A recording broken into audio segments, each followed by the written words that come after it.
What's going on, guys?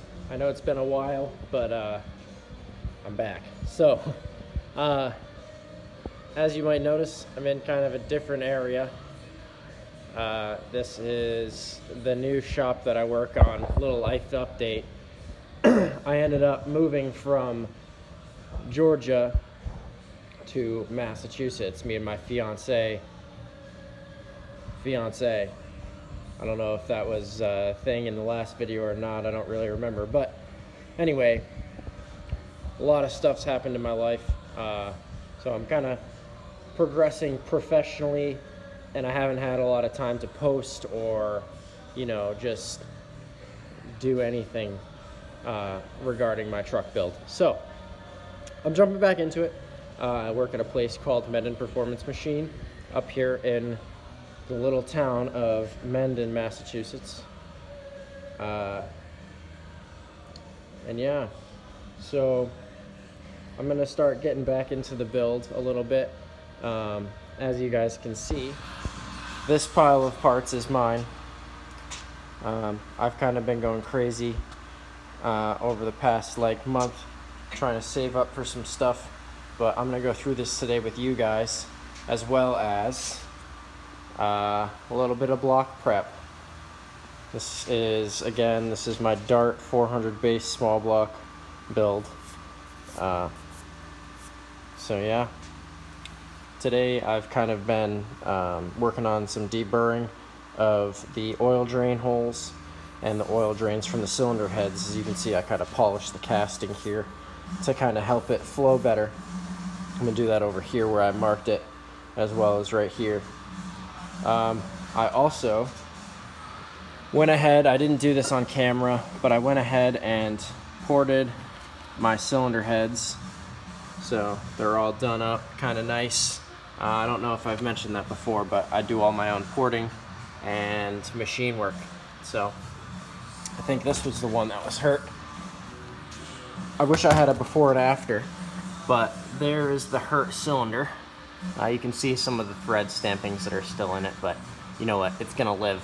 I didn't want to have to take these seats out and weld all this and then put the seats back in. So all I did was I resurfaced the head and cleaned up the chamber area. And I also cleaned up these chambers as well. I went in here and kind of de-shrouded the intake valve because it was pretty bad, and kind of smoothed it all out. It had a pretty nice lip right here. So I got rid of all that, as well as making the ports quite large.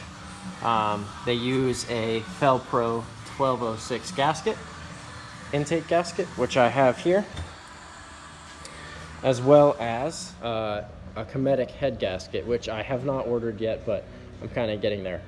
So to kind of kick this video off, I'm going to go over some goodies that I have from all over the place. A bunch of different companies, mainly comp cams. I know you guys are all probably familiar with them. And I'm being a little sacrilege today, and I'm wearing an LSX hat, but whatever. It is what it is. So let's get to it. Alright, so here is my plethora of parts kind of going down the line. You can tell what brands I'm faithful to. I like comp cams a lot. Their products have always treated me well, so I'm pretty faithful to them. I have some steel retainers, which are kind of self-explanatory. They sit on top of the valve spring.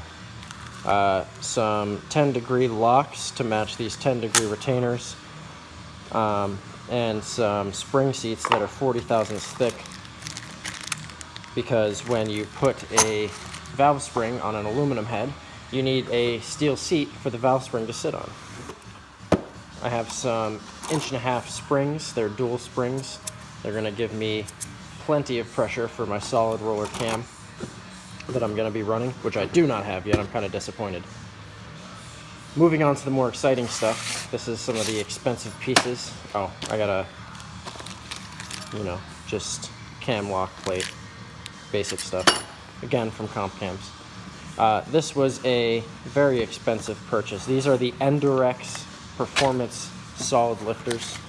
I'm really, really happy with these. These are very, very nice pieces.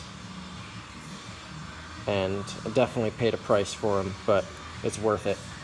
These are 300 thousandths tall, because this Dart block uses an OEM style lifter, roller lifter, which happens to be 300 thousandths taller than a normal small block Chevy lifter bore. So if any of you guys are building one of these, just keep that in mind. You have to get the extra tall lifters. Moving on, I have kind of random bits and pieces here. This is a Mylodon oil pump pickup. Funny, I don't have the pan to match the pickup yet. I just have the pickup, so that's pretty cool. This is a cam button, because when you use a roller cam, maybe if I could figure out how to get this box open, that would be great.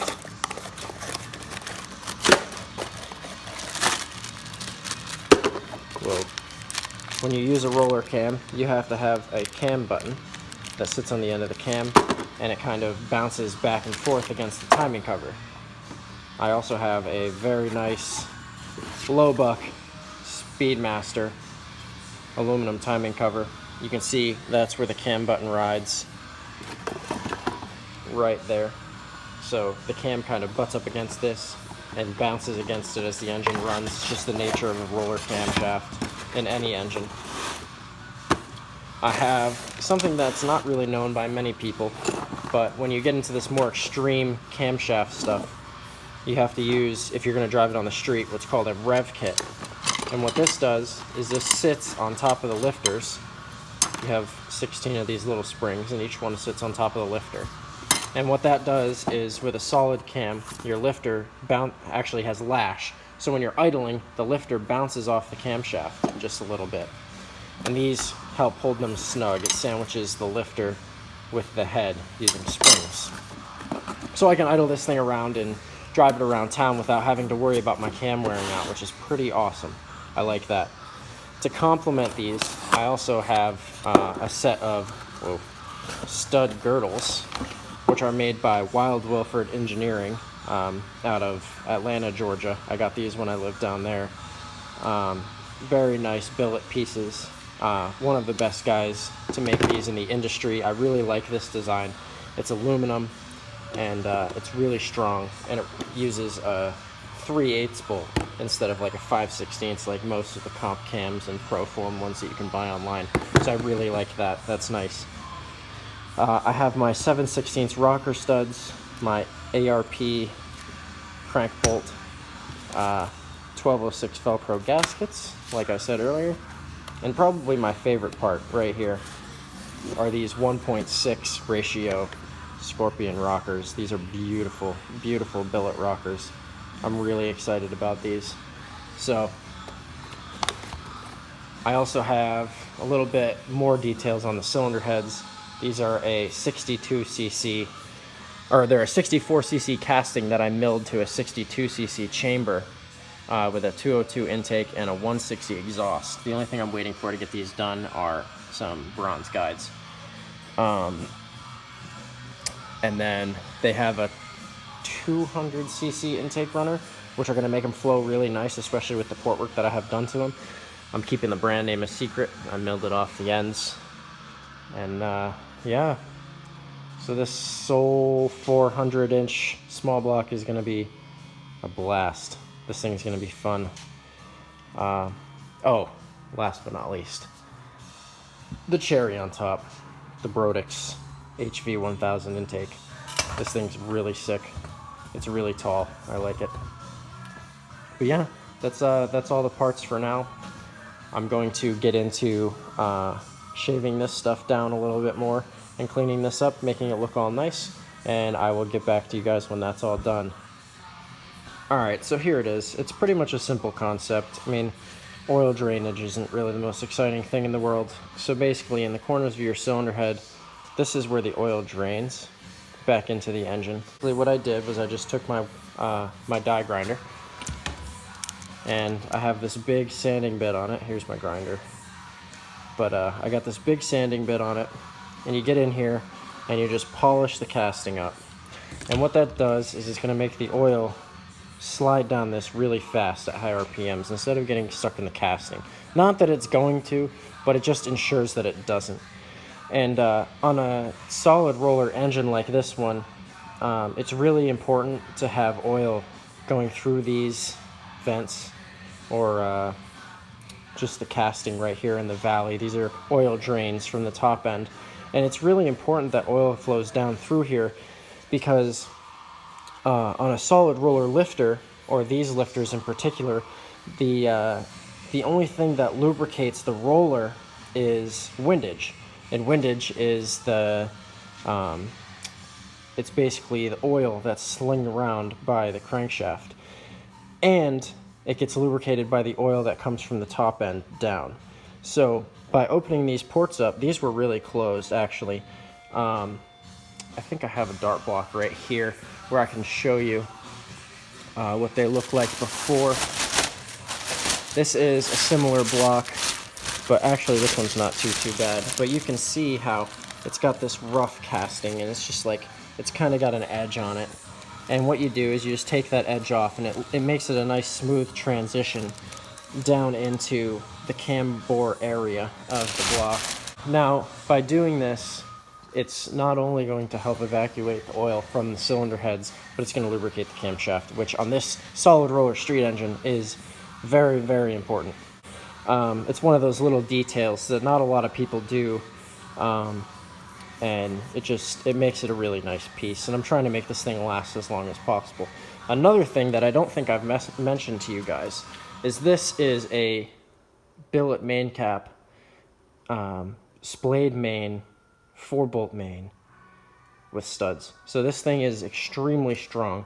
And these dart blocks, I don't think I've talked about these at all. These dart blocks are extremely strong compared to the stock casting small blocks.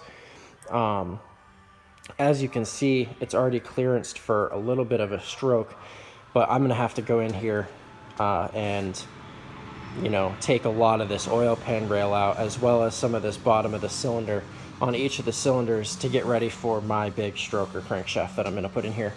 So just a little bit of little tech tips for you guys. These billet main caps are really strong. This block should, with the studs in it, will be capable of holding upwards of 1,500 horsepower. And not that I'm going to go that high on this build in particular, but this is a really, really nice base for me to build off of. If I ever want to, say switch to turbo in the future, or, maybe even go supercharger roots blower and kind of get away from the nitrous, this is the block that I would like to keep. And I looked at it more of an investment for this project than I did anything else, because I could have built this with a stock 350 block and been perfectly fine, or a stock 400 block and been perfectly fine. But this is going to give me that strong base that I need to make big power as the days go on. So yeah, it's kind of just a short update video, but I just wanted to kind of go over my build a little bit more, show you guys some parts, and show you that I didn't forget about this project and I'm not abandoning this whole YouTube thing. I'm really trying. This stuff's really expensive. Those parts that I showed you are upwards of, $1,600 or $1,700. This block alone is like $1,500 just for the block, the bare block. And then I put studs in it, which are $100, and I have head studs, which are $150, as well as all the other parts. So it just takes time, guys. I'm doing this on a budget. I'm trying to save for a house. I have my own expenses to pay for, so this is kind of something that I'm doing in my spare time. So you guys just need to bear with me. I'm sorry I haven't posted in a long time, but like I said, I've had a lot of life changes here in a short amount of time. So yeah, thank you guys for bearing with me. I look forward to making more videos for you guys very soon. I have a lot more parts that are getting ready to be ordered very soon. I'm looking to order the rotating assembly either this week or next week, and I'll probably get a video out, in a couple weeks. It's not going to be a daily process yet, unfortunately, just because I don't have enough content to film for you guys. But yeah, I have stuff coming, so just stay tuned, subscribe, like, comment, do the thing. You know how it goes. I need your guys' support on this. This is the build of a lifetime for me. It means the world to me to be able to build something like this, and to share it with you guys is going to be even better. So just bear with me. I know it takes time. You guys know it takes time. This stuff doesn't happen overnight. So thank you guys for watching. I'll see you in the next one. Don't forget to like, comment, and subscribe.